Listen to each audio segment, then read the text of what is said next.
निर्वाचन code of conduct लागू होता बेले गोटे सरकारी कार्यक्रम करा जाउची सरकारी कार्यक्रम रे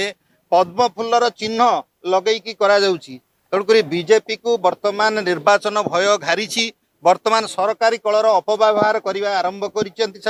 आज विजु जनता दलर एक प्रतिनिधि मंडली आज मुख्य निर्वाचन कमिशनर ऑफिस को आसी मुख्य निर्वाचन कमिशनर को भेटी आउ मुख्य अभियोग जोटा आप जानते जे भारतीय जनता पार्टी रो जो पुराना अभ्यास रही मॉडल कोड ऑफ कंडक्टर भायोलेशन बा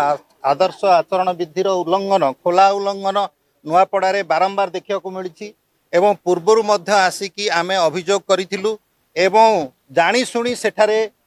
भारतीय जनता पार्टी जेहेतु राज्य रे सरकार अछि विभिन्न सरकारी प्रॉपर्टी उपरे सेमाने सेमानकर एडवर्टाइजमेंट बा जो साइनेज रही से साइनेज उपरे तांकर एडवर्टाइजमेंट लगौचंती